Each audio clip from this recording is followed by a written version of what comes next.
Welcome back to Made Up of Wires, where we are decompiling Castlevania Symphony Night, and Safari's not loading its graphs like usual. There we go. Item loaded. And apparently switching to a new window, or switching to a new space. I don't know what it was, but they went away. Now they're back. Go to soten.c.dev to learn more about the Castlevania Symphony Night decompilation project. And join us on Discord and join us on GitHub. We're decompiling Castlevania Symphony Night.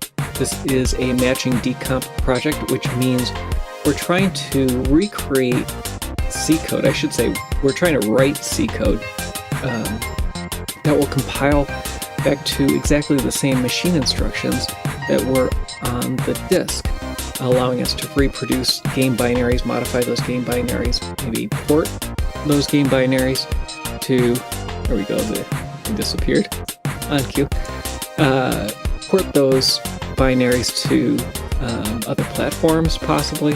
Who knows? Once you have the source, you got a lot of options. Oh, music's way too loud. Sorry about that. Music stays the same level for me. I'm not always watching the levels.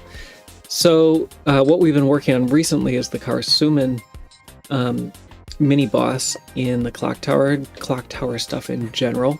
And we're going to start, all the code is decompiled for Karasuman. So we're going to be focusing primarily on integrating the data and porting that into C. So let's get started. Oh, maybe before we get started, I think I may or may not, we'll see. I might be starting a new decomp project, kind of as a fun thing. Sorry, I'm looking around because I think I have the disk somewhere nearby. Maybe I don't. One of the most memorable PS1 games that I own back from probably the early 2000s. I definitely didn't get it when it was new. I bought it used at a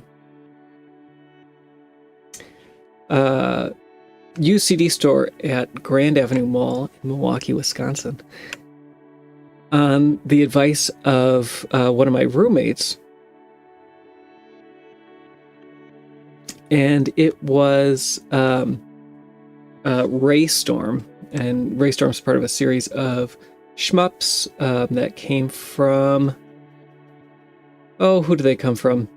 Now I'm blanking on everything. Anyway, long story short, Strictly Limited Games, over 3 years ago, it was about 3.5 years ago now, they put up for pre-order physical copies of the Raystorm collection, the game before it, the game after it, and still haven't shipped.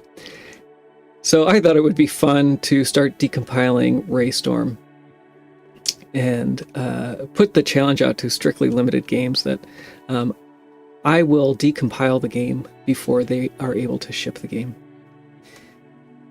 We'll see if that happens. So I've started just a rough project. It seems like it may be a single game binary, and the rest is models and maybe scripts, but as I know more, we'll learn. All right, so Roaming says, hey Roaming, good to have you. He was working on the BO6 overlay for PSPEU, but ran into some weird issues. The Richter overlay references variables that seem to exist in the BO6 overlay. Any idea how that happened? The Richter overlay references variables that seem to... symbol names, specifically? Is that what you're referring to? It is definitely possible that I have some symbols. And I don't know if anybody else really worked on BO6.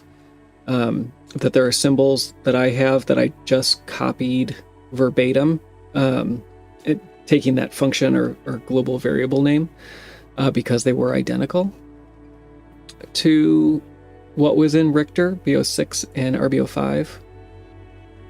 Richter sprites variable. Let's take a look. Richter sprites, is that coming from Soten assets? So we're going to be in source boss B06. Yeah, that is extern. I'm guessing it's coming from Soten Assets. Soten Assets is a tool Zyynamo primarily wrote for.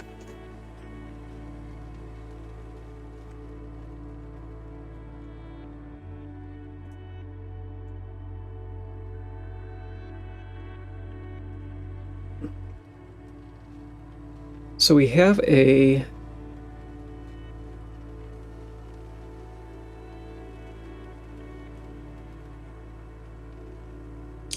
for the PSP. I'm not sure what the layout is. The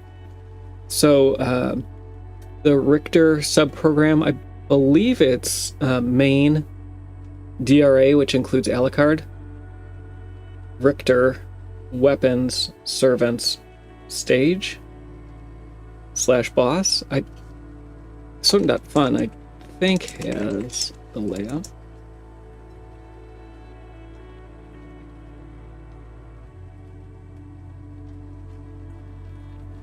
Yeah, I doubt. I don't know if any of the bosses have been. So sorry for those not seeing Roaming's comments. This is just set up for PSP. I don't know if the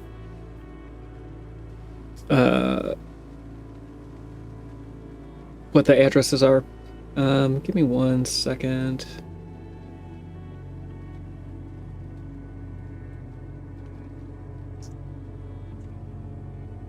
I do have a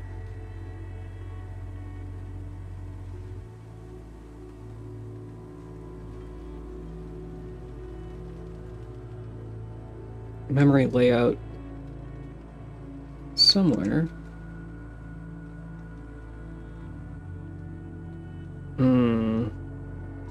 Where did I put this?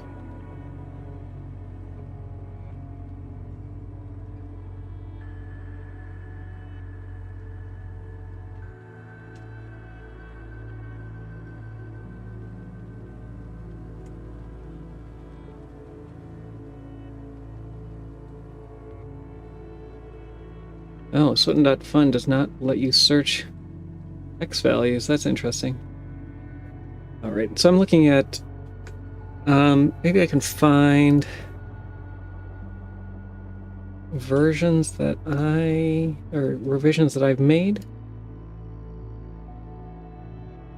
Where would this be?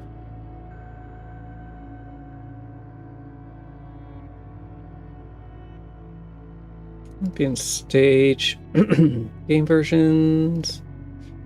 Let's try to go up one. No, there's no page there. I was almost positive that I have a page on Soten.fun that has the layout. Do we have a recent changes? Nothing's really been done here for a while. Looks like spam users are trying to come in. Any special pages? All pages.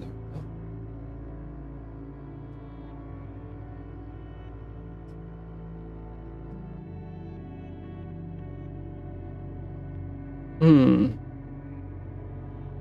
doesn't appear to be here. Oh, overlay. I think that's it. There we go. So overlay has the order. DRA, like I said, that's going to include Alucard as well. The player range, so everything in this address space is going to be for Richter. On the PlayStation 1 version, it's only Richter. It would be good. I should put these in for the PSP as well. I don't know that they're in the same order, though, even. Servant, weapon, and then stage following. All right, let's go back here. It doesn't look like I have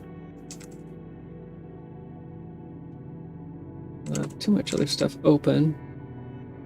Doesn't look like I have assets really configured at all for BO6. So let's look at symbols, US.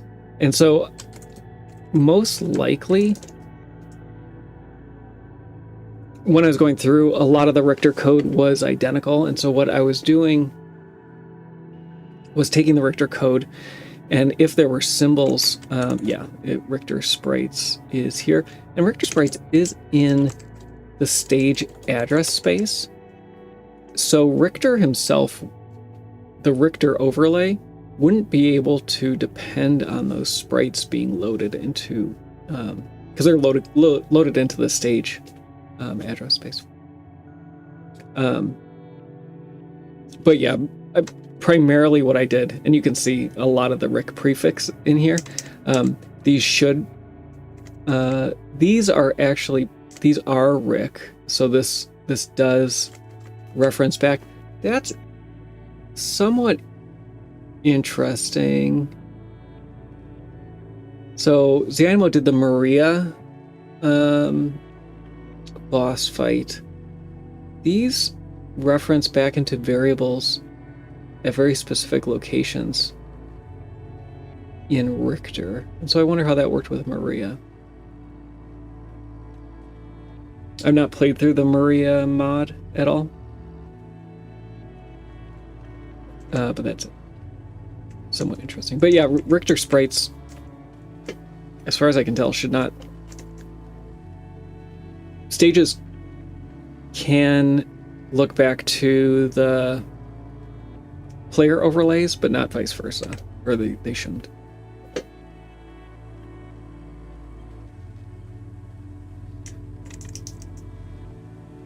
Alright. So yeah, what I was planning on doing today was primarily mapping this data, so we'll close a bunch of these. I'll probably have to come back and open it again. And so the way that I'm going to do that, I'll have probably keep both of these open. I also need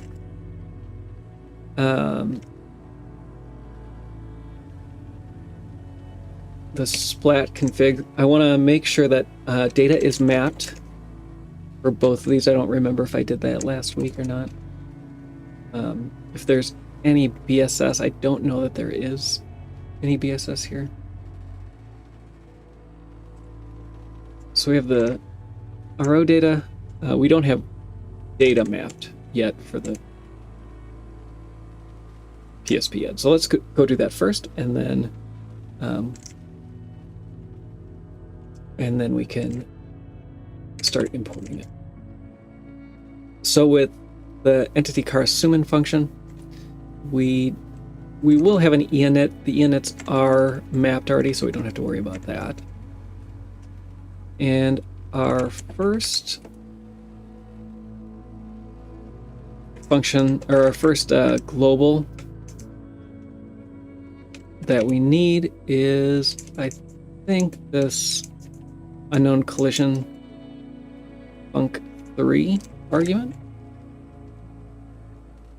So we'll come here and look at the assembly. So I never imported this function. The PS1 version of this function should work for the PSP. However, we don't have globals mapped, and that's what we're trying to do now, is get all the global data imported.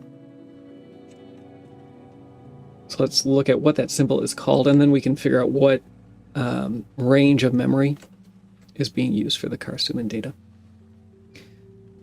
All right, so we have NZ1 PSP, non-matchings. That's going to be NZ1 PSP again, and then E Karasuman. And we want T Karasuman. We're looking for the unknown collision function 3. We want the A0 argument, and so it's this right here. And so we'll look for where that is.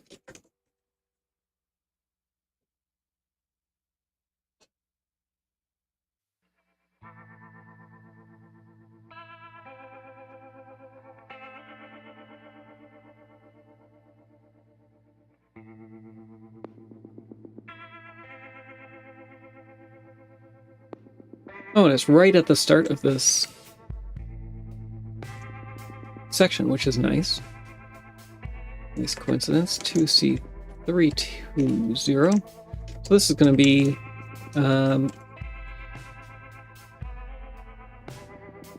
NZ1E Karsuman. I don't know why. I guess I can prefix it with PSP for now.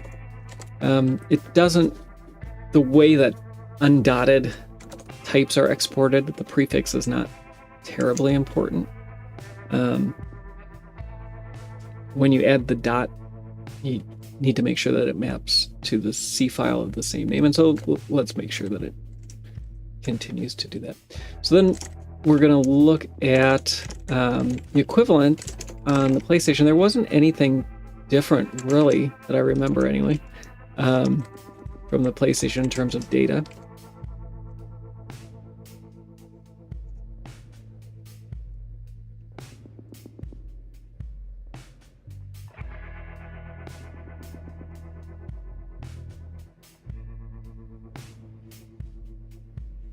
And have I not split this since?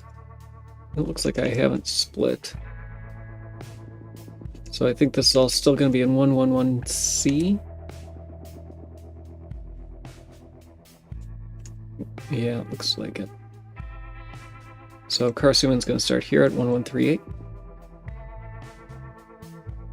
Hey, Limit to get it. Good to have you on. 200%ed, not... What is the complete? Is it 206, 203? Slightly higher. Oh, 200.6, yeah. Did you get that last 0.6? Congratulations, though. That's I think have I done the 200% run? I think at some point in my life I have.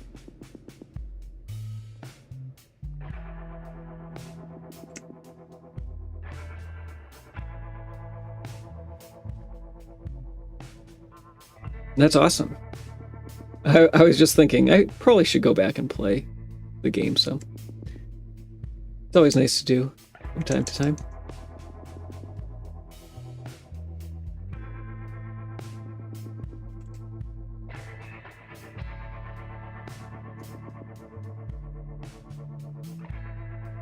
So there's a little bit of a difference here. It's possible that this is coming from RO data.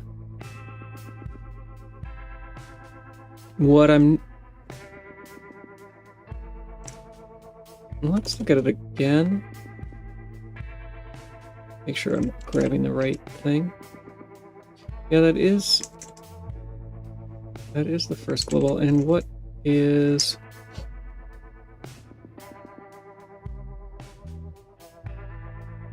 It looks like 115C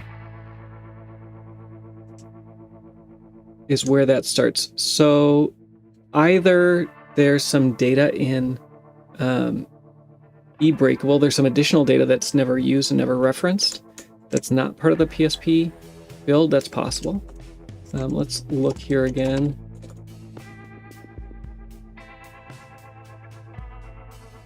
And it could just be that I have this in the wrong place. Yeah, so this is not here. It looks like maybe I just chose poorly as 1138 there. I did make a joke about 1138 last time. So 1138 is there.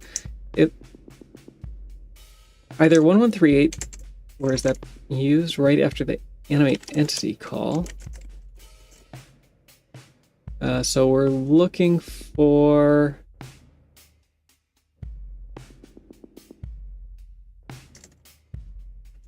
a global.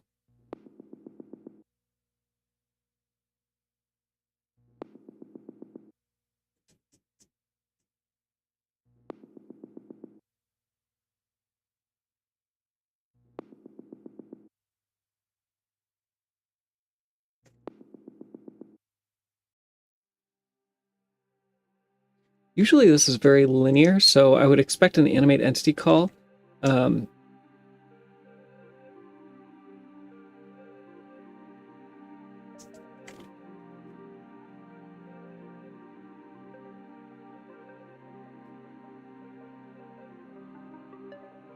There is no and one here, though.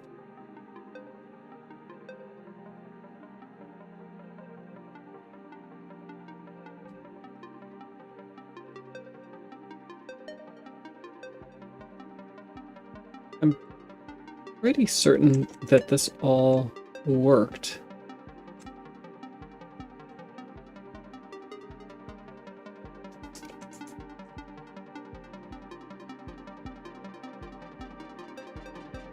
So this is the unknown collision funk.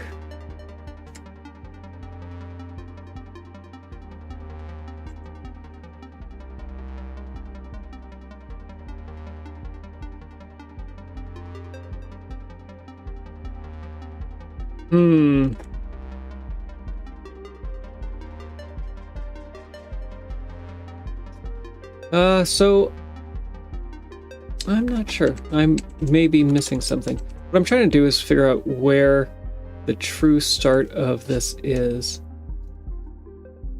But it looks like the starting point is different between the two versions of the game, which could be problematic.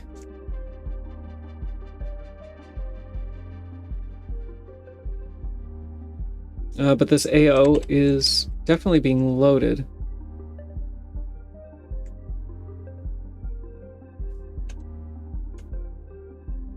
So it looks like 115C, or the equivalent of 115C, is where the PSP version starts. So the data before it may not be used, and I'm pretty sure that MetroWorks will call orphan globals from the final build product, but we'll see. So I think we're at 3C230 for the data here, and then we need to see how far down it goes. Karsuman went to the end, and so we have some binary flags. Are these? Nope, they're not binary. They're just byte flags at the end. Strings appear in this data. They're in RO data in the PlayStation version.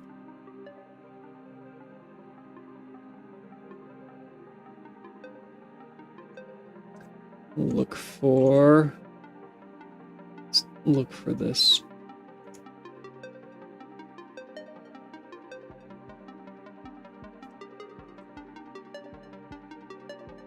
Okay. That kind of synchronizes us.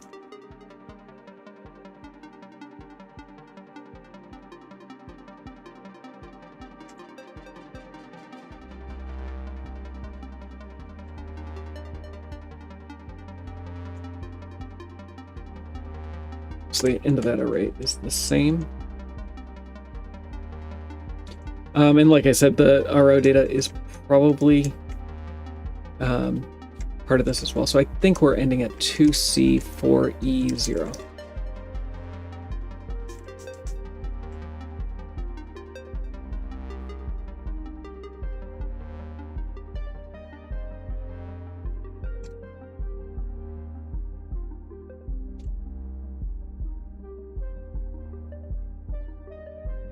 And this shouldn't make a huge deal, but I'll build just to make sure. Hey, Eldritch, just working on importing the data from Karsuman.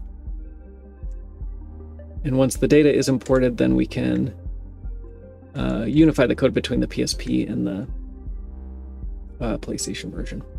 I think that's all the code. What I want to do is, as I'm importing things kind of one by one, we should have a eCarsuman in both cases here.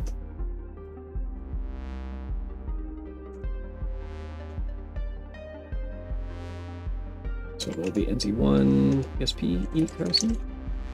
I'm going to go through and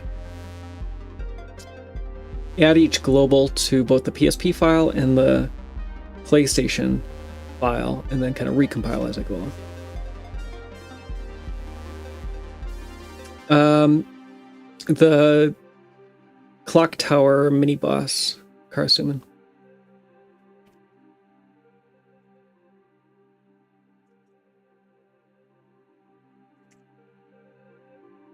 All right, and so, like I said, these do start differently. Oh, we're gonna have. That's why this is missing.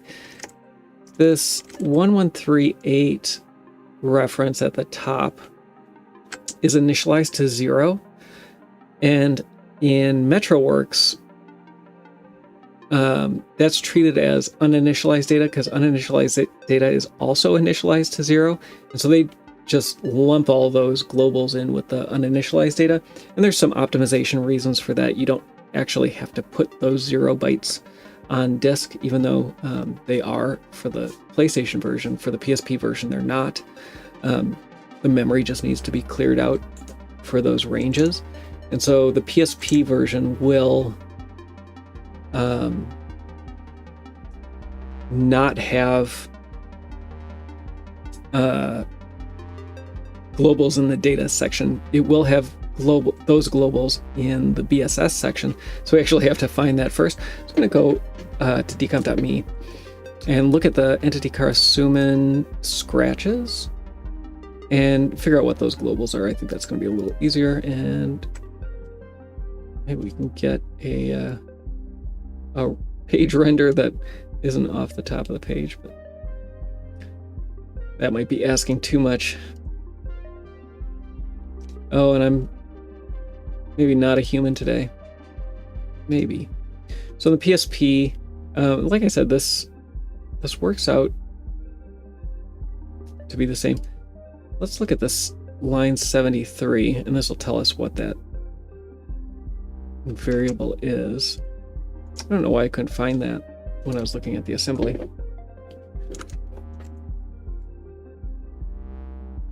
But we're going to look in data to figure out where this is. And it is in BSS. And my guess is that this is going to be the only... Well, maybe not. I thought maybe it would be the only Karasuman data that's in BSS, but maybe not.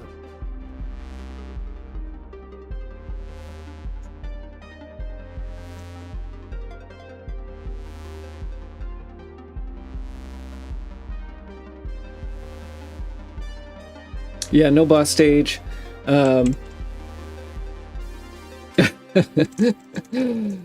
We all can't be human, can we? Oh, interesting. So this is right at the end of BSS. So that is another hint that there's only enough BSS for this one variable. And unfortunately, what a bummer.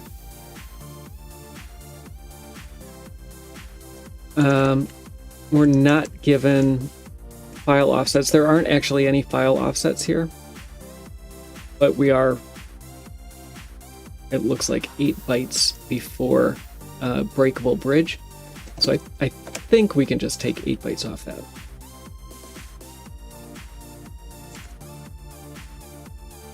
There's no file offsets because this doesn't actually exist in the file. We kind of fake it in the splat config that it's going to exist in the file, but it all gets truncated because it's all zeros.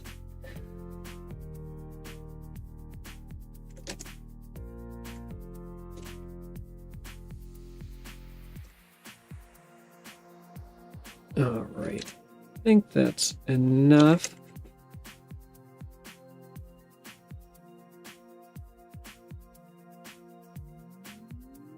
Broke something.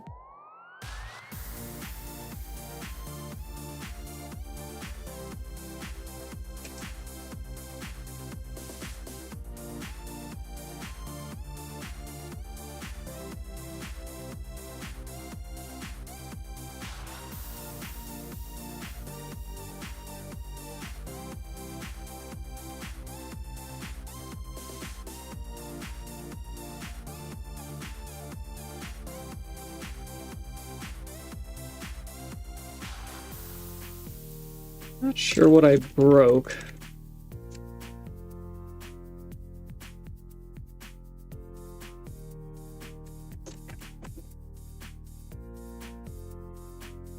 So let's undo. It possibly has to do with alignment, but I think that's why we have 8 bytes reserved for what should be a word. Let's try it one more time. See if I can succeed this time.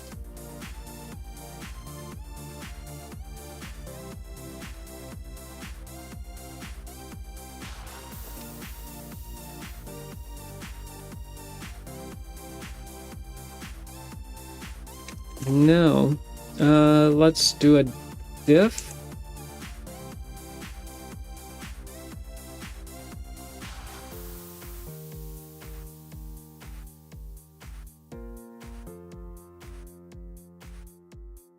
So it looks like those offsets are getting moved around. So I'm going to try something a little different. Instead of doing this, it's such a simple change. I'm going to take this global and I'm going to just add it. And we'll see if that works any better.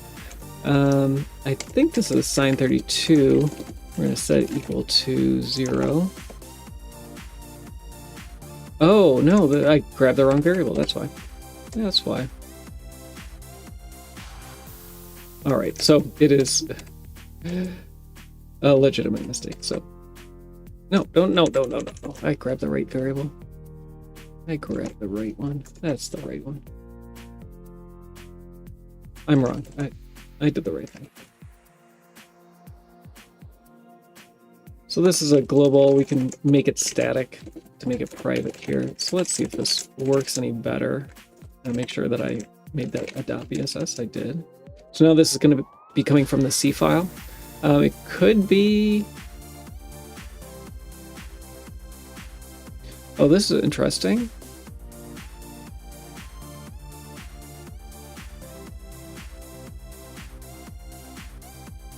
So this variable does not belong to Karasuman. It belongs to boss doors. And let's... Boss doors comes immediately before. So I think that's reasonable. So let's take 1138 and move that to boss doors. And so 113C, maybe boss door is a boss. No, that one does show up in Karasuman. We can do a search for that as well. No, it's boss doors related too. All right, so that's why that data isn't showing up there. This is good. Now we know why there's different data between the two, but it does mean that we lose our THX 1138 and have to go to 115C. And that other data goes into boss doors. And over here, again, I don't know why this would make a difference, but this will be boss doors related as well. Get rid of that declaration. And let's try again. And that works fine. That's a little strange to me. I'm not sure why the name would make... It seems like the name made a difference, but maybe not. Maybe it was not recompiling the C file. That could be. I don't know. I'm not sure what was going on there. Anyway, we figured out that it's not part of that data, so that's what's important.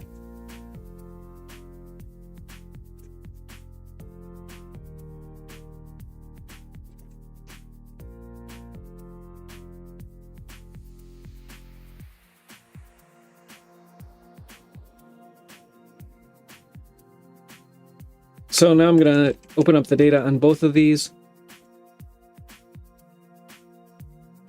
And like I said, we're going to go through and try to map it as we go. And once all of the data that's required by entity car Suman is imported, then we can import the C function into the PSP version and then start swapping the names.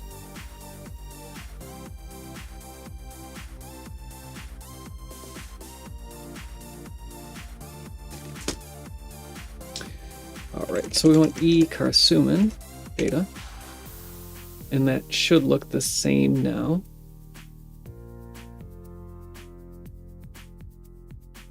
It is a little different. There's some additional data for this first var that's not in the PSP version.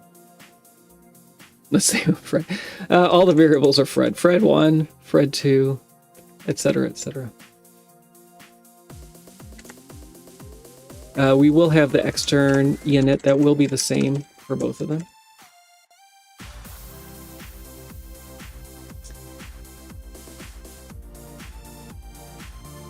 This 1138 now we know, and the next one, those are going to remain extern. Nope, sorry, not the 115C though.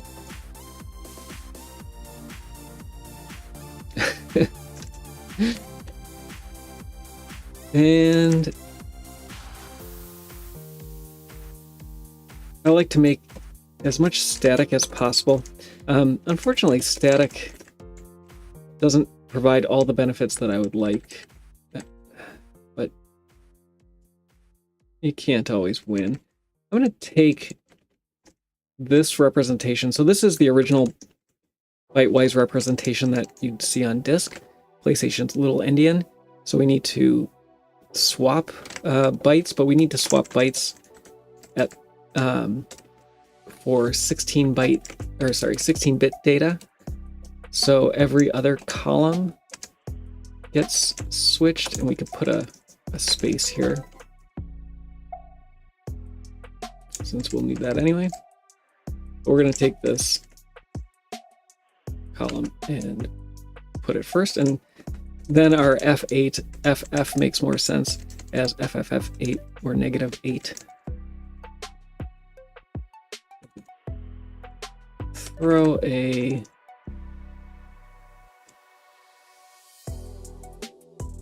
text prefix in front of all of those. And so we've imported this.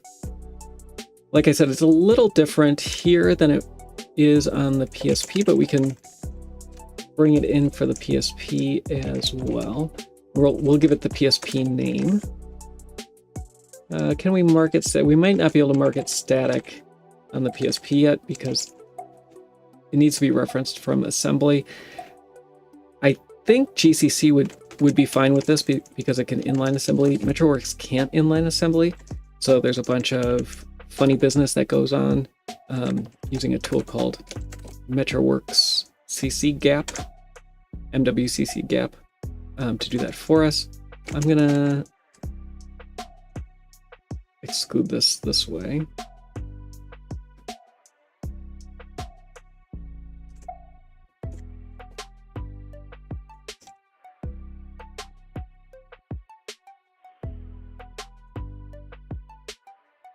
And now we need to ratchet the data that's outside the C file from the data that's in the C file. And so we're going to look at what these offsets are: 2C330, 1174. I'm not going to remember both of those, but I should be able to remember one. And we're going to go to the data section and create a second entry here to differentiate the dot data from the data. And what should happen, hypothetically, is that the dot data is all going to come from the C file, and the data is going to come from just the disassembled output. Hey, Stestrin, good to have you. Thanks for the good luck. Did I not flip the second column? I didn't. Oh, thank you so much, Rowan. Appreciate it.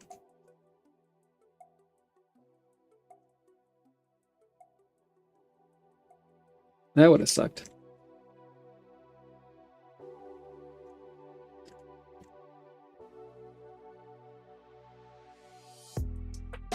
FFFC, -4.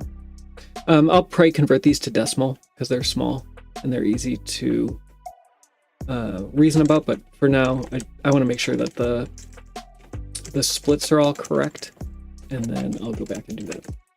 So 1174 is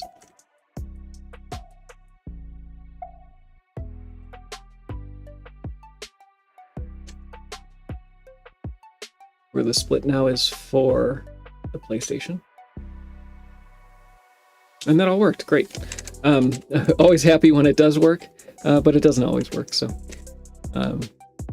debugging, that can be frustrating. Sometimes when you have two different objects being combined, the compiler and linker do weird things with padding. Usually it's okay, but sometimes it's not. Usually it's a bigger issue when you have two sections of data coming from different C files. But now basically we just need to go through piece by piece and keep doing that. And that is what we will do.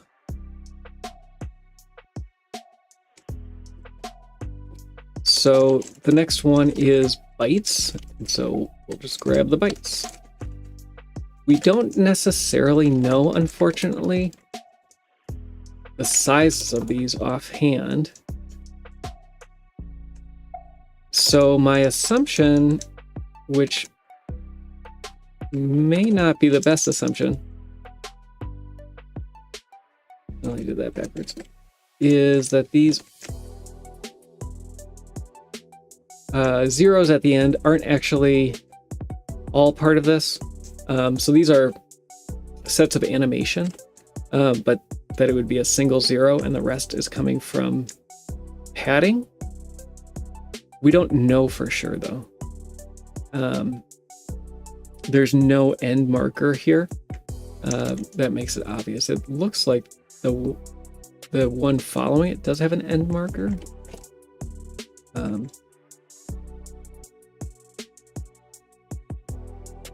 We do have a lint to keep the static, an extern from assignment. GCC will compile that fine. I think MentorWorks will compile that fine as well, but it's not valid C. And so here we're mostly just making sure that the variable names are okay between the two. And we ratchet down again, 2C338. I think there's 8 bytes over here as well. And turn into a C. And build again. And as I'm going through this, as I get more confident, I'll pull in more data. I won't do it for every variable. There is a question though as to where this array ends. Is there only one zero at the end here? Possibly. Is there all 3 zeros at the end? Possibly. We can look to see from the rest of the code if we can tell.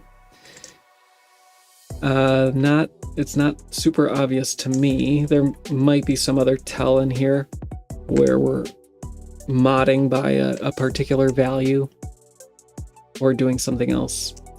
But there's some invariant that prevents us from going off the end of this array that at the moment I don't know. Because I don't think 00 is a termination marker. Let's look though, because I'm curious. There is a struct for these, and they might even be taken care of by Soten assets. I want to look at game.h.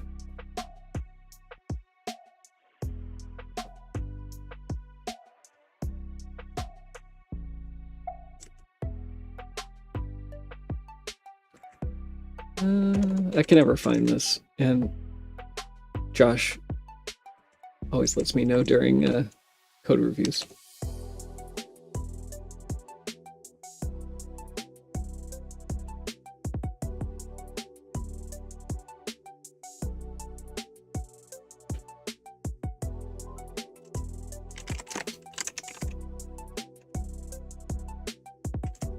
This does take a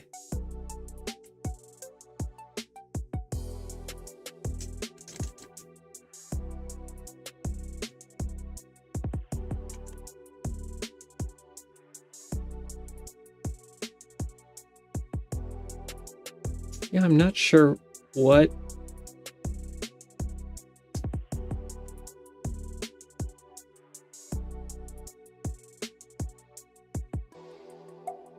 prevents this from going off the end of the array.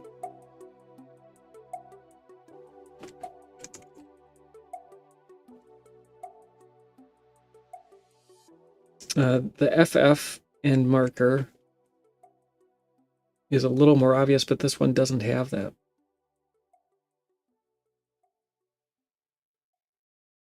So I'm not sure. We can keep going though. It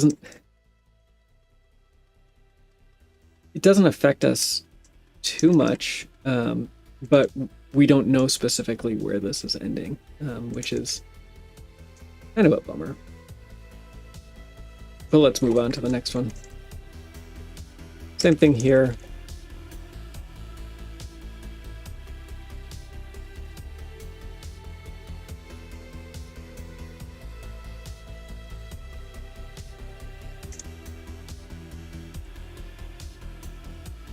Oh, these I need to... Nope, these are in the correct. Because these are bytes, there's no byte reordering that happens. If you look at the word representation, those are reordered, but that's why I grabbed them from that third column.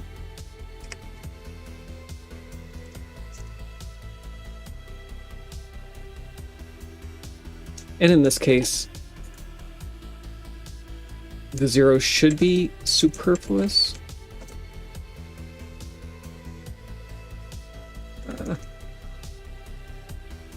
I can keyboard.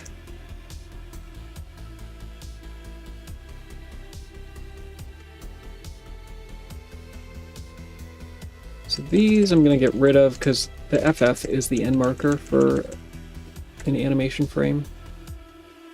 And we have macros for that to make that more obvious. And then we got to do the same thing, 1194 over here.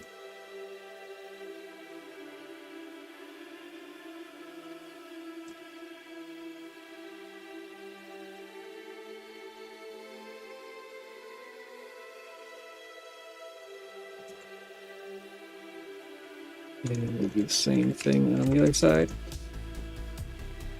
piece by piece.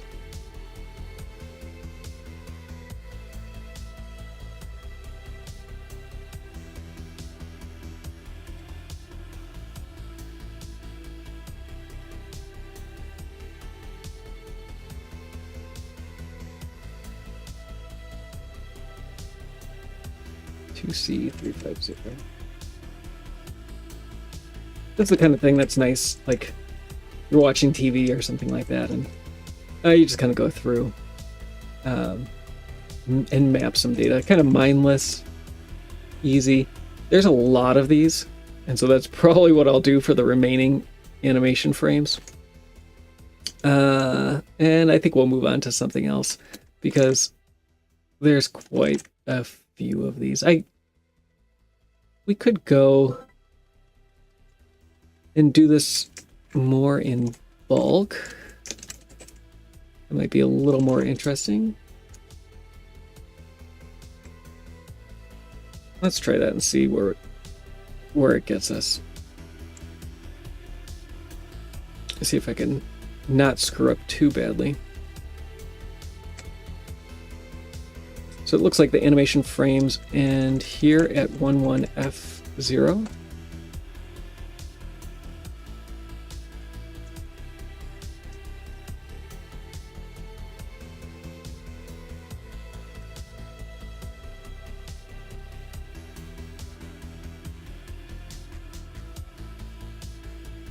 So I'll make all of these static unsigned 8s.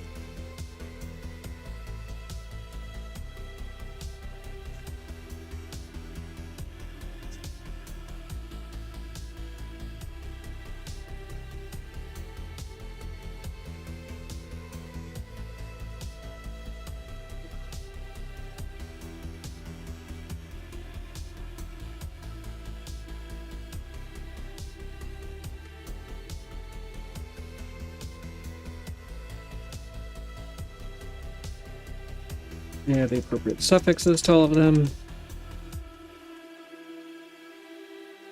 And now if I'm really smart, what I should do is go through and write a regular expression for... I could write a regular expression for most of these. But usually the thinking for the regular expression takes longer than just manually doing the replacements. But in this case, all of the other ones, I think those are pretty ripe for regular expression finding their place. So I will do it for the remaining ones. Hey, Dizek, good to have you back. Happy New Year. Happy New Year to everybody. I thought I was going to stream last week. Didn't end up doing it after the New Year. And so this is that. So how do we write a regular expression to this? Vim in general is makes writing regular expressions for find and replace relatively easy. There's a slight syntax difference that you need to be comfortable with, mostly around what is escaped and what isn't. If you have used sed, it uses the same syntax for the most part. So we're going to look for, fortunately this is pretty easy because I don't typically use block comments. We're going to look for, I guess we'll look for hex characters. That's probably the easiest. And we'll do it again.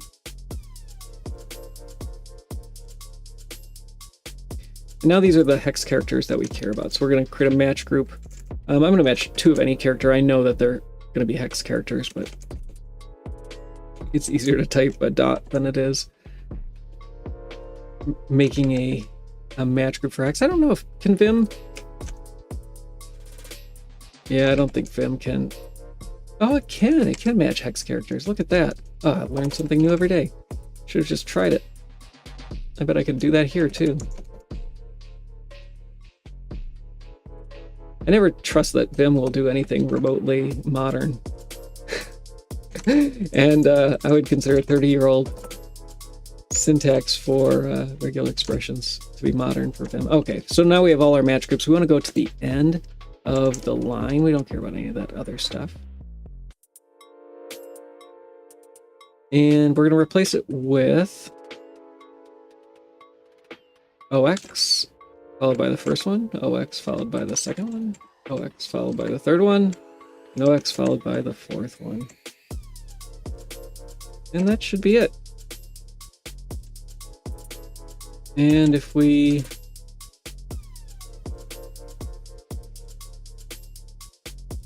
go down, we were at F0, so now we're at 1200.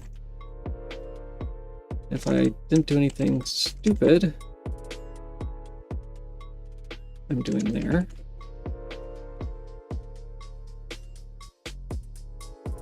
It should still work. And it did. Great. That's great. So I'm going to do the same thing. I think that's a little easier to do on the PSP version. I'm assuming that all of this data is the same. It might not be, and so we might run into issues here. But I want to keep all the PSP variable names. And so I'm just going to do the whole thing again. And I have my regex now. So it shouldn't be too much work. This looks a little wrong. Yeah. So this was our last one.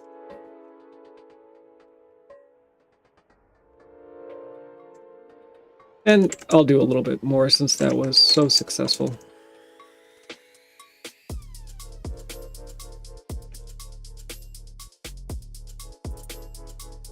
So G labels we're going to replace with static U8 label name. And that worked, that's good. And then we're going to replace that size to the end with our closing brackets. We should be able to use that other long one. And there we go. And we're going to end at, so that was 838, and at 2C3C8.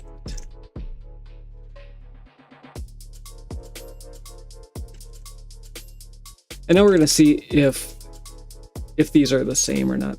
If we have, they ended up being the same, so that's good. So all of the animations were the same.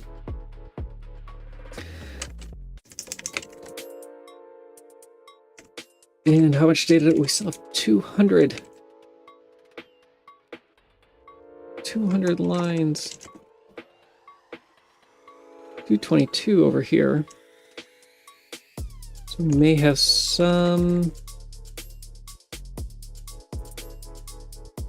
different. We'll see.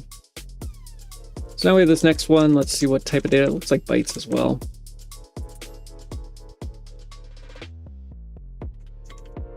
It is bytes. And is this an animation as well?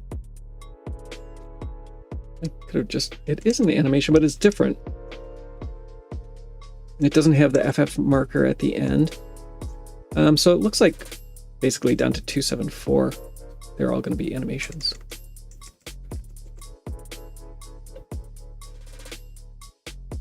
And now we have all of our regex. You can say it whichever way you want. I won't mind.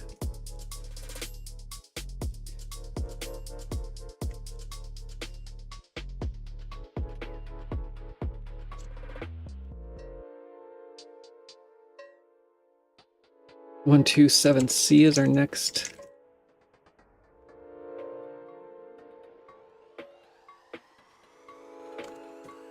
Synchronization. And these are big enough that I'll build those changes in US build fine. So we're going to do the same thing for ESP.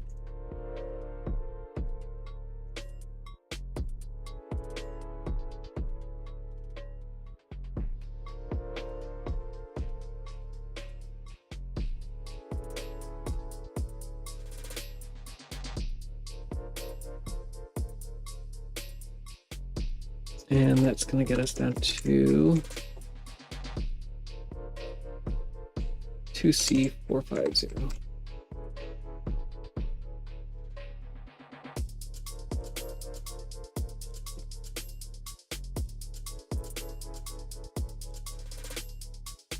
And that worked fine as well. All right, so we're chugging right along. How much data do we have left? That got us about 50 lines.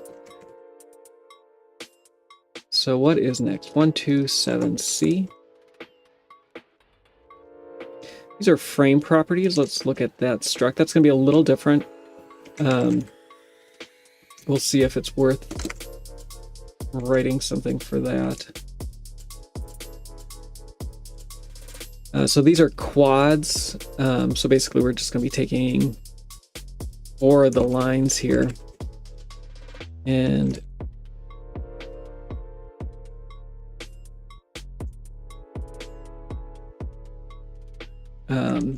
consolidating them into one. And E8 is a little odd. We'll look at that one next.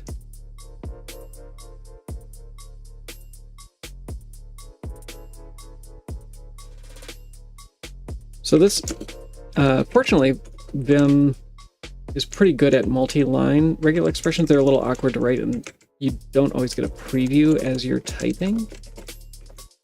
But we should be able to do something relatively similar. The static syntax for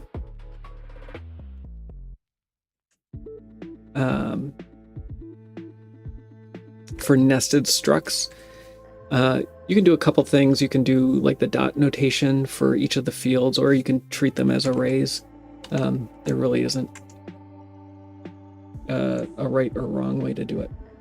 In this case, we're not going to take that value from the comment. I'd much prefer to take it from the actual value.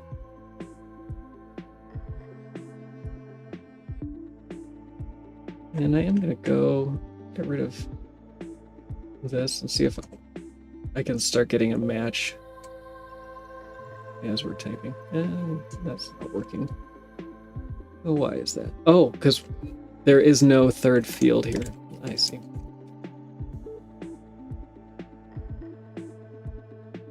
All right, so we're going to grab all of this, and this usually isn't my favorite, but I'm going to put a new line here, and then I'm just going to copy and paste this 3 times. We do need, I guess, the starting space. We'll grab that, and then we'll do that 3 more times. I've never been able to figure out if I can do this. So in most regular expression syntaxes, you'd be able to put that into a group, and then you'd be able to say, repeat that from either n times or n plus times or whatever, n to y time, n to m times. I can never figure that out in Vim, so I just don't do it. So we're gonna start our open bracket 1, 2, 3, 4. And this is another tricky thing in Vim. I've captured the last new line, and so I could do one of 2 things. I could not capture that new line, in which case the new line would stay there from the last entry, and then I would get it automatically. That's probably the easiest thing to do. Or I can add a new line into my replacement. And the way that you add a new line into a replacement in Vim is not /n. /n will come out as a literal /n. It's Control-V, Enter. And then the /g at the end is global. There we go. Oh, I forgot the comma at the end, but that's not a big deal. Yes. It's like, I know. When it's completely possible that Clang format's going to come in and screw all this up. I don't know if I care. I guess I'll commit, and then I'll let Clang format have its way with this. Clang format, I think, is going to put each value on its own line, which is not... I don't think it's terse enough for what this data is. Having the columns is an easy way to identify what all the fields of these structs are and how their values relate to each other. So this is what I would prefer. When I'm doing a 1-line struct like that, I usually don't trail with a comma. That's just personal preference, though. And I like spaces before and after. I think Clang format's going to take those out, though, too. Clang format is a little weird to me in how like uncustomizable it is, unless you're like a massive project. So if you're Chrome, you get your own Clang format standards. If you're just like Joe on the street, screw you.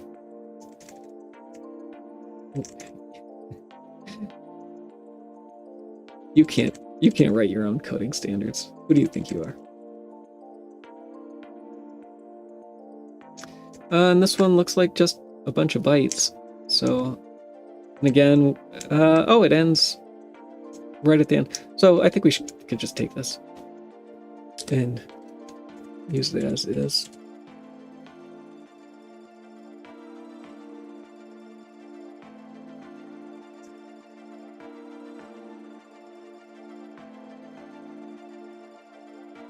And I didn't rebuild that last one, and I think I'm okay. We'll see. Depends how badly the errors accumulate. This one I would be fine with Clang format redoing. I want to be a beggar and a chooser.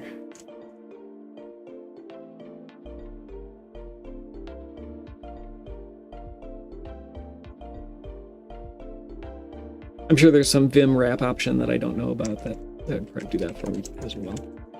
So that was the data here. We have just two variables included with this. So I think what I'm going to do is finish the mapping here so we can get rid of our data section, because now it's all included in the C file. Make sure that this works like I expect it to work.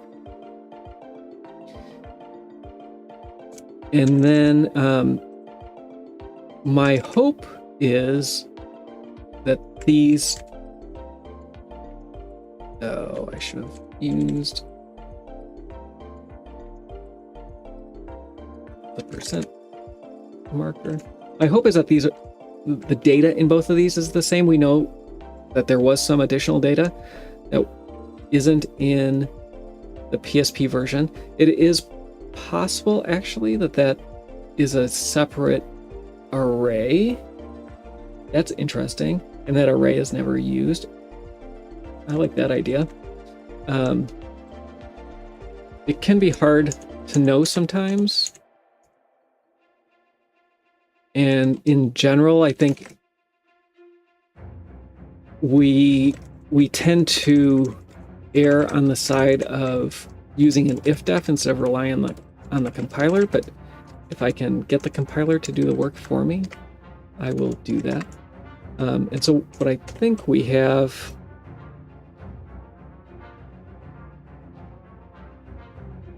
we'll do this first and then see if that's correct. What I think we have is a global variable that's not being referenced. And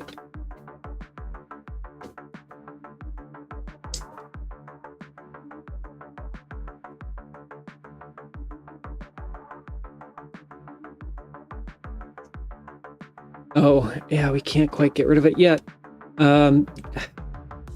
We'd consider this RO data on PSP. Since we don't have the code, we don't have that string. We could throw the string in as a global, but I would have to remember that. I'm not going to do that. So I'm going to leave the string in here.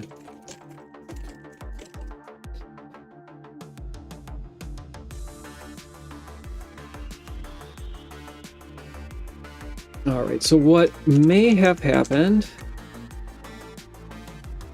is we have some data that's different. Yeah.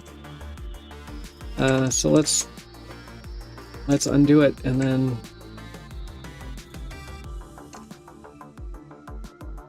grab the data from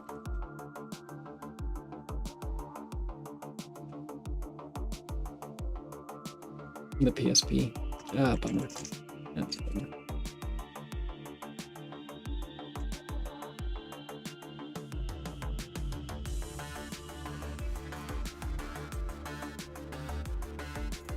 As much as possible, you want the data to be the same. So here's what I'm going to try to do here. Let's make I think I could. All this could be static, which is nice. And actually, it needs to be static for this trick to work. This one weird trick. I'm going to make a new var here. This is 4, 8. This would start at B0 normally. You get rid of this. I'm going to do the same thing over here. And what I'm trying to do is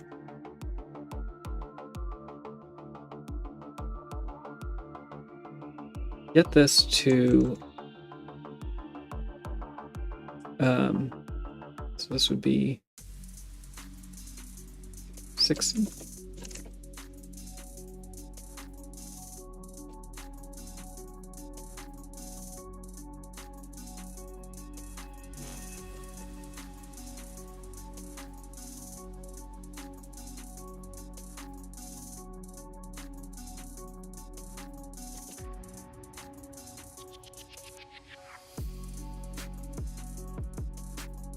unused as a macro.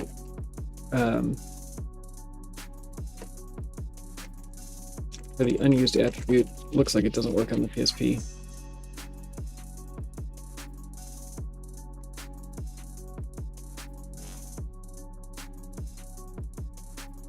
Can't use B0.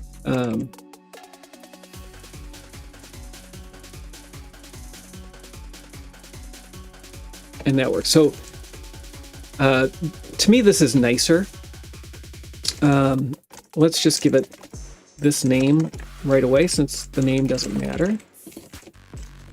Hopefully the unused macro does. Yep, that works there as well.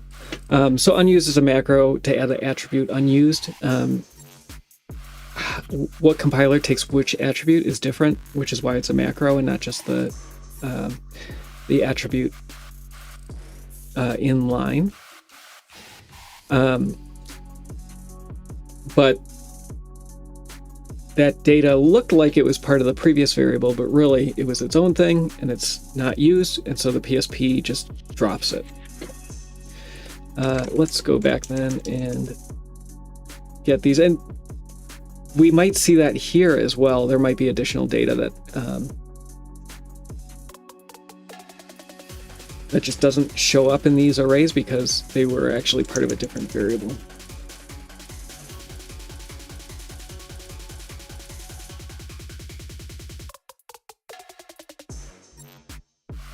This is definitely a slightly different skill set from decompiling code, understanding the structure of memory and how compilers will pack data. Not always as you expect. Good for any reverse engineering though. So we're going to do the same thing here. I have that regular expression already. And this time I will add my comma.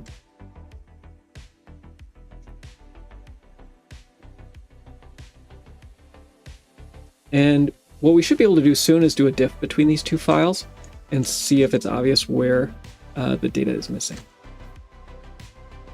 Drat. I did it for this one too, even though I shouldn't have. But I'm not too concerned with that. Should have pulled that in separate. And what I can do here is replace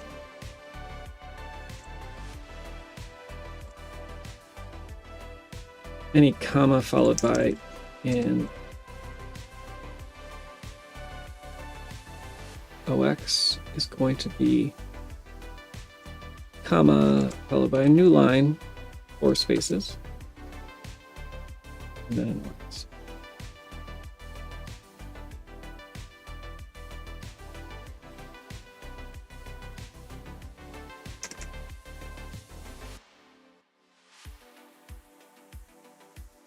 And let's try this. So 2C4DO is still going to be its own thing.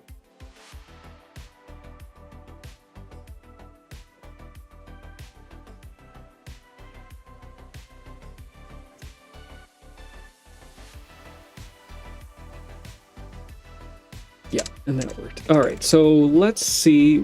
I expect the variable names to be different.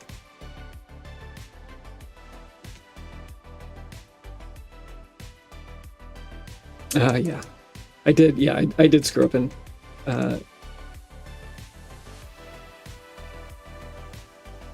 did too much with the regular expression. That's okay. So we expect the variable names to be different. All of the other data, we don't know yet.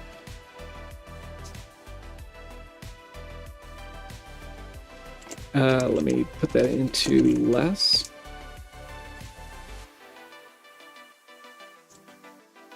So we do have some additional data for a handful of variables that may be padding, but that's good to know. So after 11C0, which is the same as A00,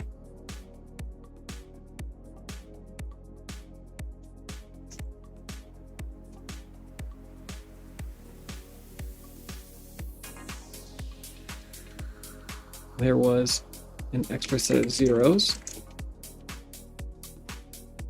And that works out fine. After 200, or A48, and 22C.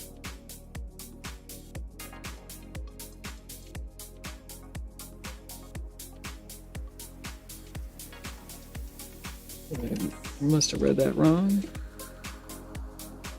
200, A48, 22C. Oh, other side, A7.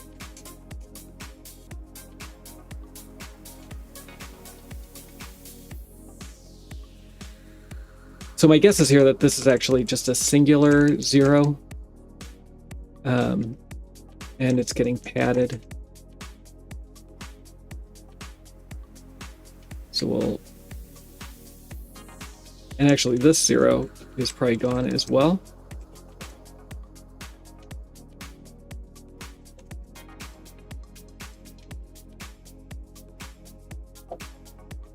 And all of those other zeros are just put in there as padding alignment.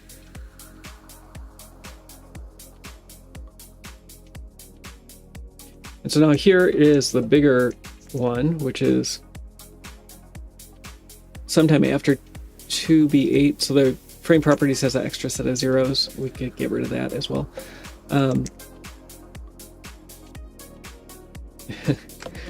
So how do we find this part? I guess I'm looking for 1 followed by 3 zeros and then a 1. And that looks like it might be the same thing. It might be another unused global variable that we can just get rid of. So I think this set of zeros at the bottom is padding. And then let's find our, oh, it's not going to be on this side. It is going to be on this side.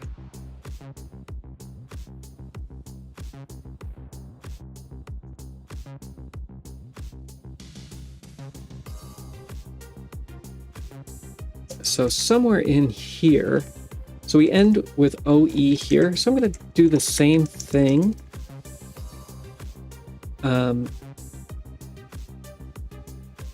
Some of this may be padding. So let's go find where that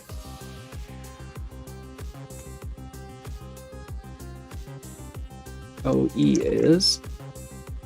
It is aligned on at least a 32-bit boundary. So I'm going to assume that that's safe. I'm going to make this a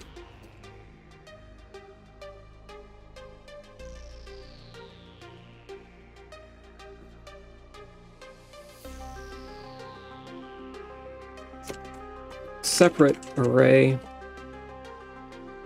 and that worked fine. And so that means we can bring it over to the other side as well.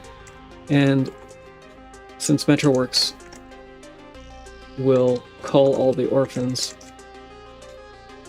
we don't have to worry about it. And we don't need a special if-def for it either. That's kind of the big important thing, is that we don't need a if-def. Okay, so why did we do all that? We got all the data. We're just missing the curl, which I think is in, yes, it is in this function. So now we can bring in entity Karasuman.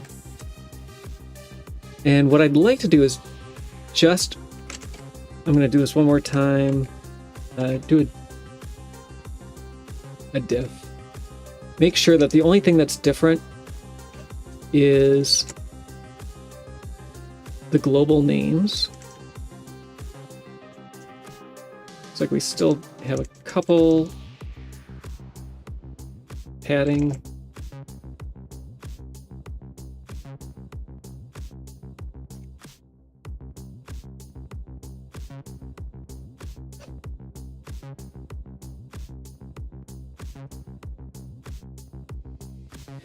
The one global that we do need to map is the one that comes from entity doors. There's actually two that come from entity doors. Entity boss doors. These two up here. So we do need to make sure that those... nope, sorry. These up here. We do need to make sure that these are mapped appropriately for the PSP, or I need to go and change them. I think mapping them is nicer.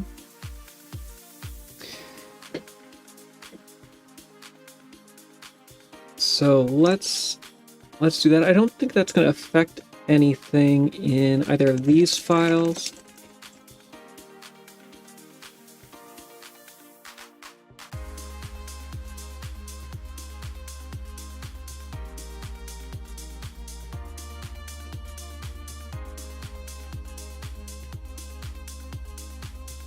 We only need to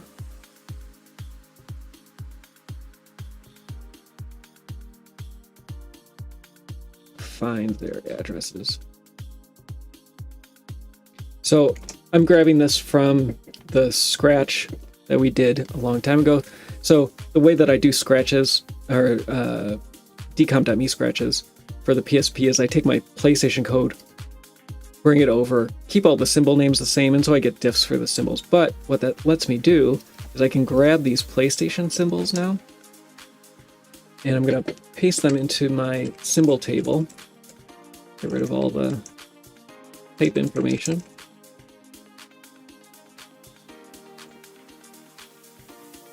And then when I look at the diff, we'll look at 1138 first. So I'm down on line 74. I get the address for the PSP version right down there. And so I don't have to do much work. And I get the information I need.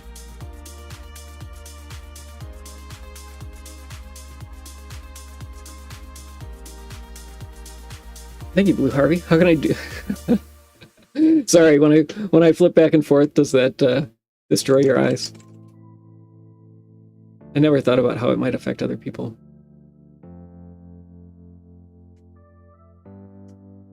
It's funny because I would not be able to do a light terminal. Terminal's always white on black, but I can't.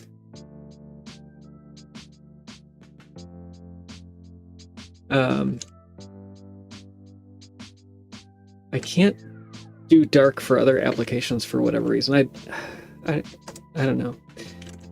So I'm getting a bunch of errors about missing symbols. It's possible that there's something going on. I'm just going to touch all the C files and have it rebuild. So there is still an issue. Undefined reference to 80115C.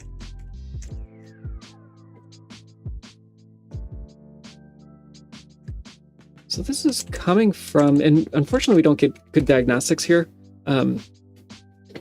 partially because of how,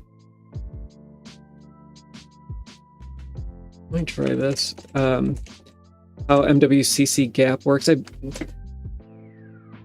There's some things that I don't like about it. It's written in Python, which when you're compiling thousands of files, invoking Python for each of them usually is slow, prohibitively slow. I'm gonna try one more time.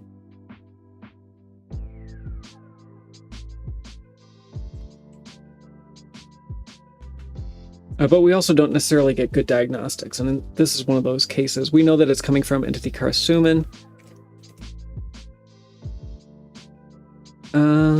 Oh, maybe have we mapped this already?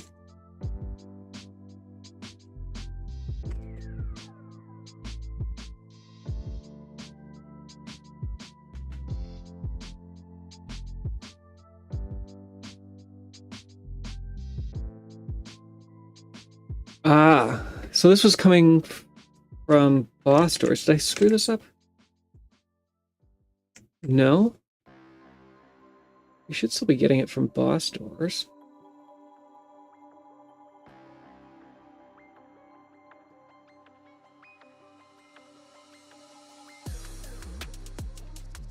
Why is this an issue?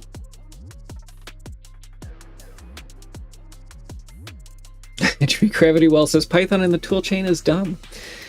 I couldn't agree more. I have a inherent disdain for Python. Mostly that it's not Ruby. Put Ruby in the toolchain, you're okay. Even though it has all the same issues that Python would in this situation.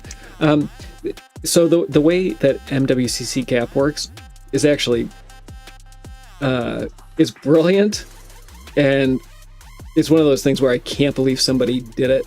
But what they wanted to do was give MetroWorks, which is a compiler that nobody uses, the company's out of business. There's not going to be any improvements or any changes, but they wanted to give it the ability to include ASM. And how do you add inline assembly to a compiler that doesn't support it? The tricks that are done are wild. So what it does instead is it looks for include ASM lines. It puts a function stub, an empty function stub, into the file. Does it pad it? No. So then it compiles the object file, goes in and edits the object file to make the size of that function. Actually, then I think it compiles each of the assembly files, gets their size, their compiled size, modifies the first file so that all those functions stubs are the appropriate size, and then takes the bytes from one and copies it into the other. So it's wild and crazy and amazing that it works, but still crazy. So what's happening here is this symbol should exist in boss doors.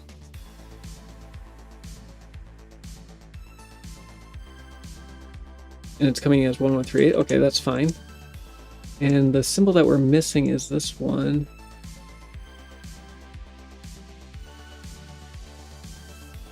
Which is much earlier.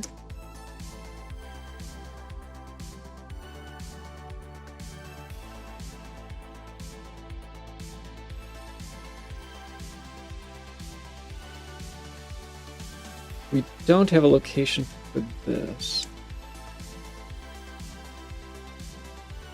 Was this one of the... I thought this was part of boss doors as well. Yeah, so we're missing the mapping for this. Is this... But why? Why are we missing that mapping? Let's look for the address. I really dislike debugging memory issues.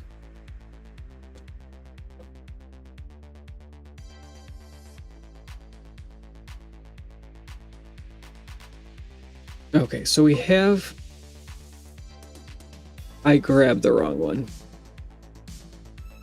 Yes? 2C320, maybe not? 2C320. I have as entity Karasuman, but it's... Yeah, I grabbed the wrong thing. So when I said that this makes it easy, apparently I was wrong.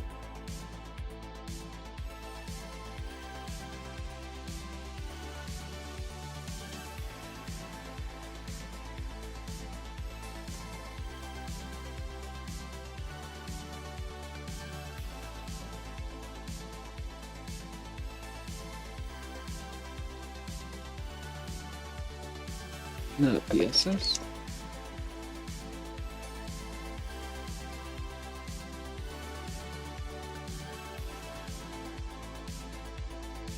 How can this be?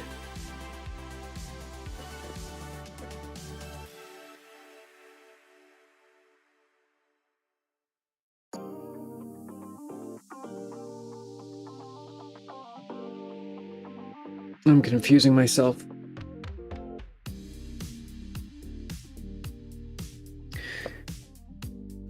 So this... I thought we decided... Didn't we decide that? This 115 is not part of... No, it is. 115C it is. So I don't need to map that one. It was just the other one that needs mapping. Okay. Just a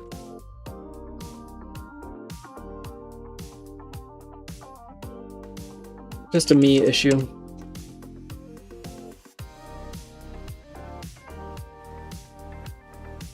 There's a lot to keep in your head with all of this, and sometimes it doesn't work out. All right, so everything up here. What is the 1138? Oh yeah, 1138.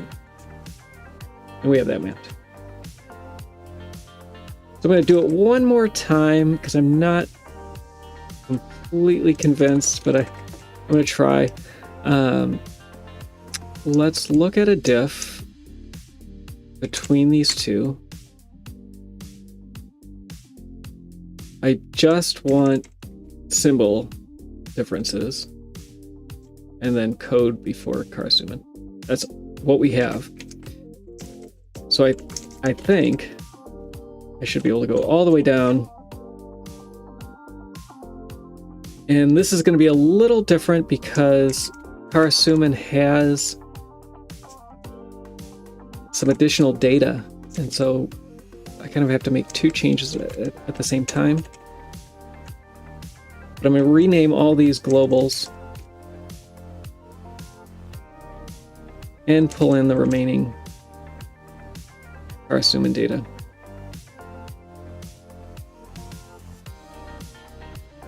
And imagine a world where this works.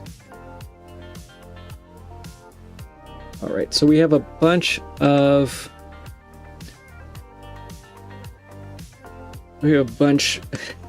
that's missing. So it looks like there's some other things that that data wasn't all... Okay, so that data wasn't all related to that, so we have to fix some things there. That's not a huge deal. And find where those are. The bigger deal is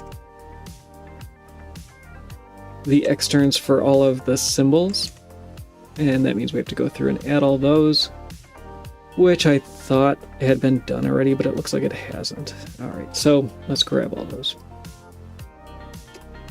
What fun is that?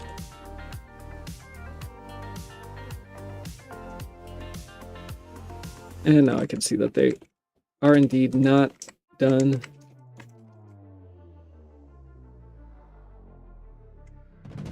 We have to figure out their order, and they're all going to be 4-byte values.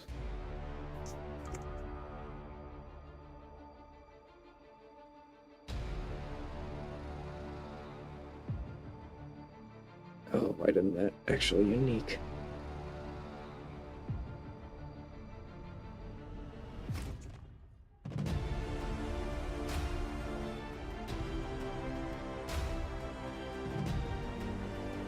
So these are straightforward to fix, or should be, and hopefully I did the right thing and didn't screw myself over by not including some of these earlier on.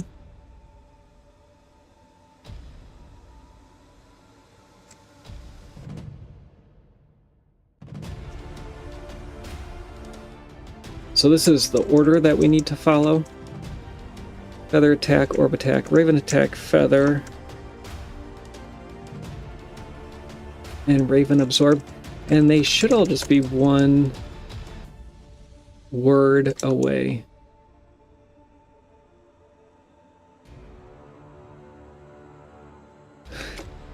And if I can copy pasta correctly, it might make this a bit easier.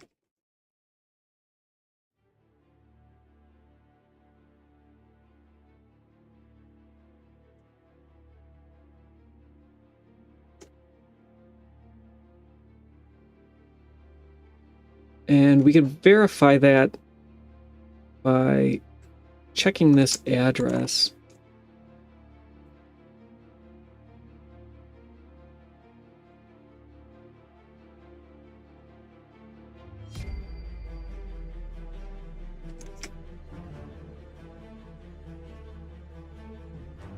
And of course we don't see it. What else? Oh, screen, yes. So yeah, I'm taking each of these and basically expanding them. We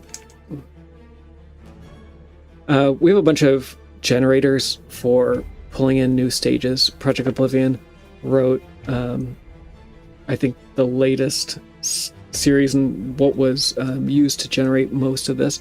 It doesn't name these variables, though, these globals, which is a bummer. And so it becomes a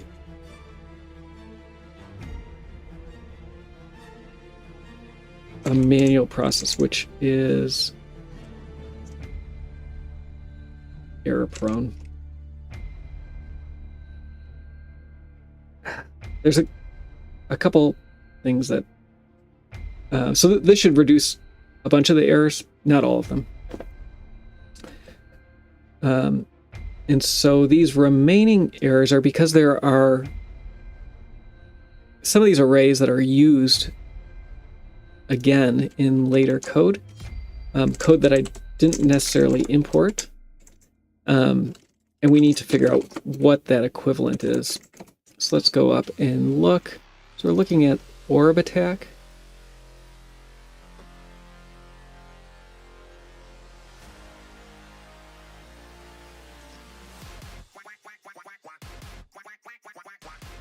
One of those is this 1138, which we know about. And then this 1200. So 1200 is going to get mapped. And some of these mappings will go away pretty much as soon as this is imported, but we need them in the interim. And the tool that sorts and organizes symbols will actually delete those as well. So the other one is in... Oh, we have 3 more. But this one actually is 2 at this, in 2 different versions. So, Raven Attack. Probably this.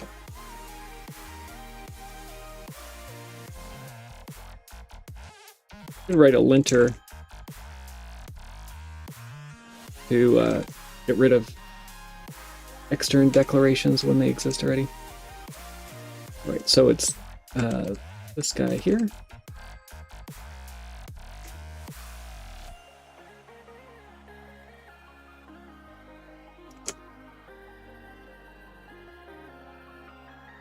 No, that's not.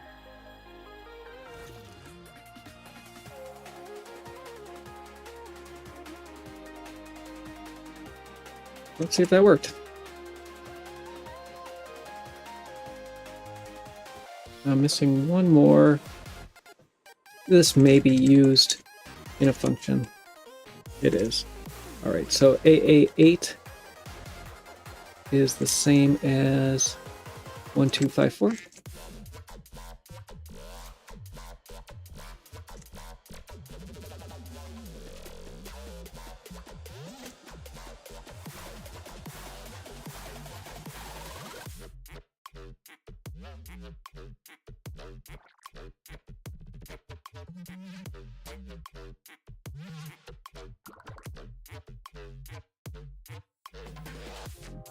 So at offset 1E3FO, let's figure out where that is.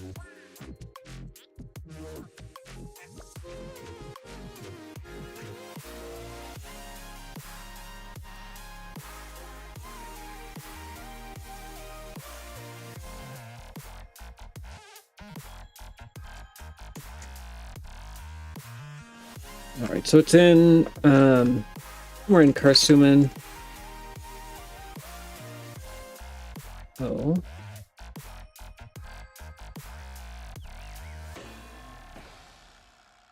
It could be one of these mappings is off. It could be something else. It could be a code change or difference that I missed.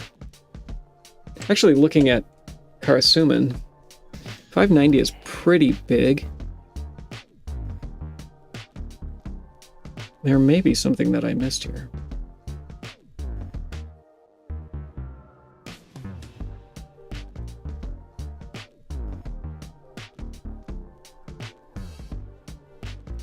And it could be symbol related.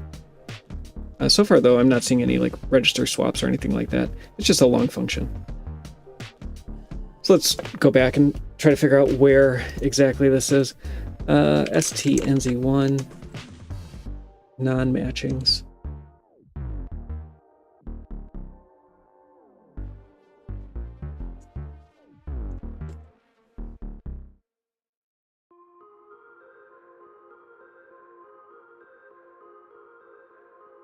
So it's where the jump table is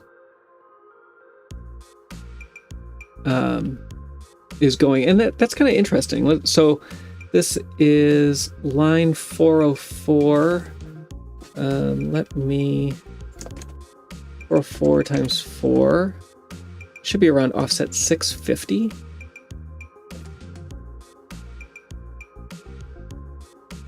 Give or take, not necessarily exactly, but right around here. Yeah, and there's our branch. So we want the branch equals Z. I think it's this 674 right here. It's down in line 171. Oh, you hear this? If you hear the song in so many videos, it probably means I should get rid of it. I'm deleting this song. This is part of YouTube Music's royalty-free license, not quite licenseless, but mostly licenseless. I give it a 1 star in my playlist to remind me to remove it. I'd like it if I didn't have the same music as everybody else. So we do have the same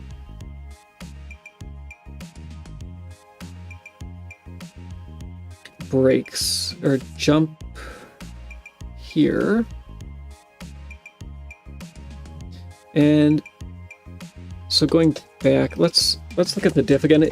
1E3F0 is the collection of 16 bytes where the difference is. It's not necessarily at that address, it could be plus or minus. So let's look at that and see again where this is.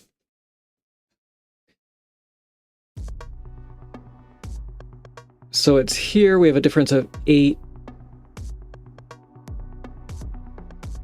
No, 12.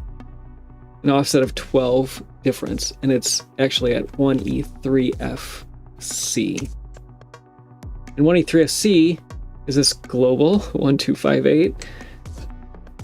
So maybe we chose the wrong value for that. 1258.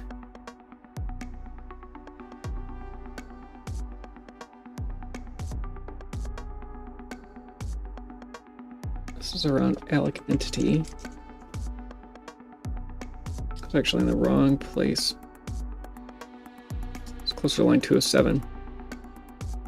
Nope.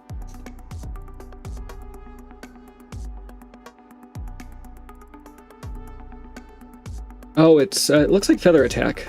Possibly I got wrong.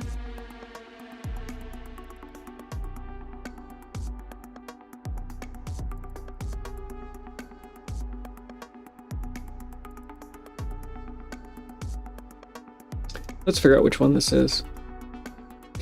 So what I did to find the approximate location was to take the line number, multiply it by 4, and then convert it to hex to get the offset, but there's labels and other things in the way, so it actually will be a little bit before, so it might be this line 150 here is, yeah, play positional FX, sound effects is right above, and our loop is right there. So I'm pretty sure it's the feather attack. So feather attack, it looks like I have the wrong value for. And fortunately, we get to see what that is. And it could be that I have many of these wrong. What would be the best way? I don't know of a good way to reason about these, but we could put a 58 here.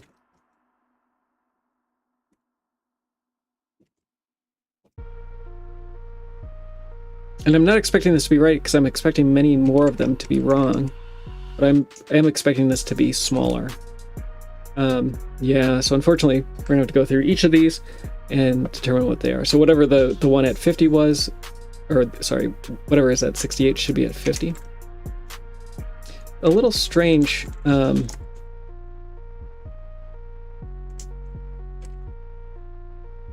And possibly these are declared in reverse order? That's even more bizarre. Or did I? No, I got that one correct. So let's keep going. 6C should be 4-8. It almost looks like they're in reverse order. 7-0 should be 40. I thought I was smart. And the 7-4 should be 3-8. Let's see how that works. Maybe this will be a little better.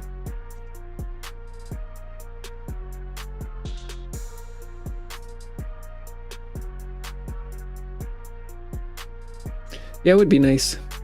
And there we go, that worked. So I just had these globals for the entity IDs off, but now we're super close to getting this all integrated. We have all the data that's been integrated.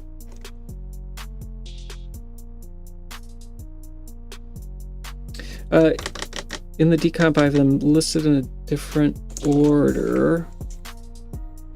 I would expect them to be declared in the order that they are in the entity enum.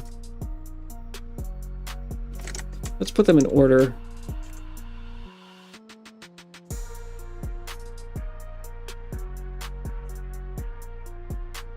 They're not even, like, there's gaps between them.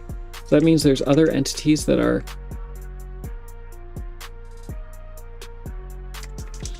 Yeah, this is strange.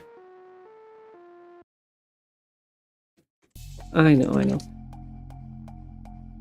I should bring, it would be really nice, and I could do this, but I would have to have a Stream Elements tab open, and maybe that's just what I need to.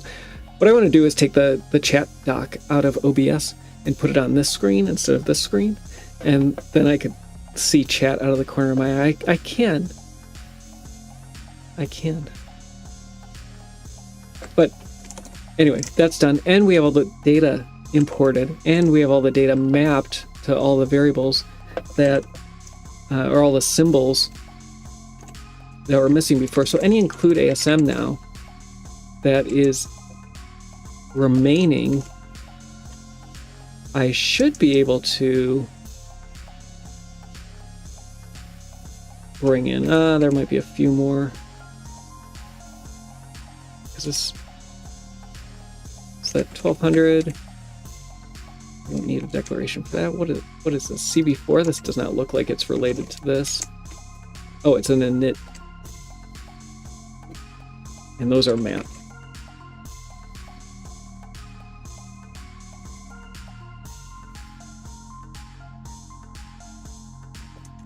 So I should be able to bring this in.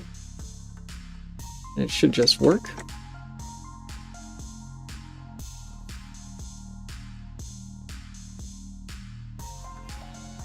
And it does. And was that the last one?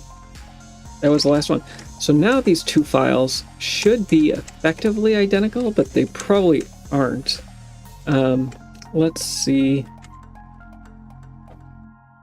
what differences they are. Oh, they mostly are. Oh, we have extern declarations that are not needed. Now this is the fun part, or for some definition of fun. We did all this work to get them to be the same file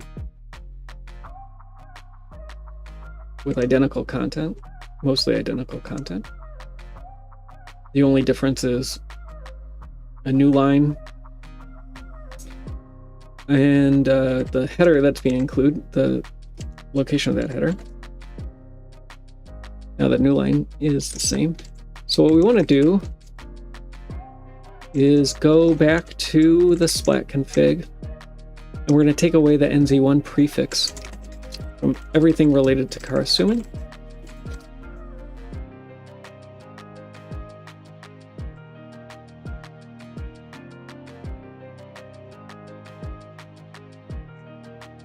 And we're going to build again. Now everything's coming from the same C file, and we have Karasuman done. And after everything's built, I'll probably do a clean build and build again. Running the symbol cleaner will clean up all these symbols. These except for 1138, these can all go away.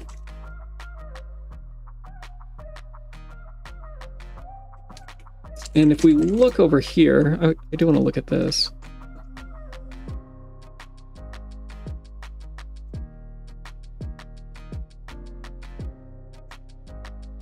I really don't like the toolchain for the PSP. I guess I'm just more familiar with GCC. So these are all given 8 bytes, which is interesting. But the order is odd.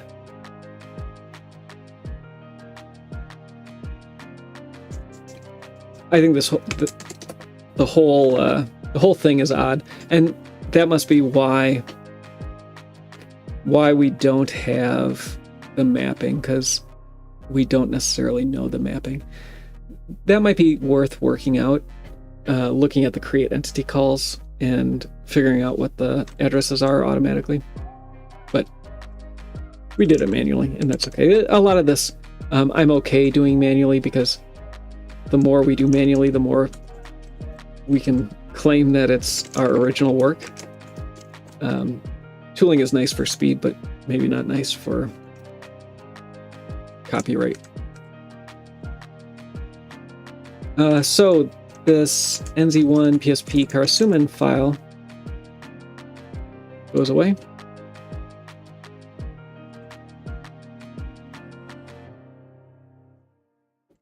And we'll add this one, and that should be mostly done. I will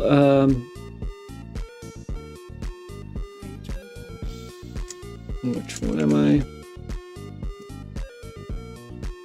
So now I'm going to go through and just clean up some of this.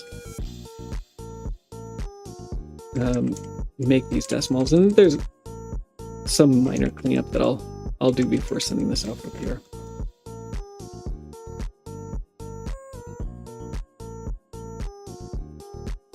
It would be nice to know if that 0 exists or not, but maybe we never will.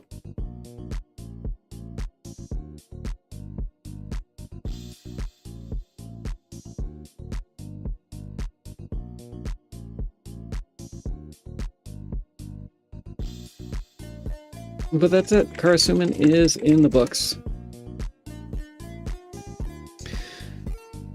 So we were decompiling Castlevania Symphony of the Night. Appreciate everybody who came around. Go to soten.z.dev to learn more about this project. And I'll catch you all tomorrow. Adios.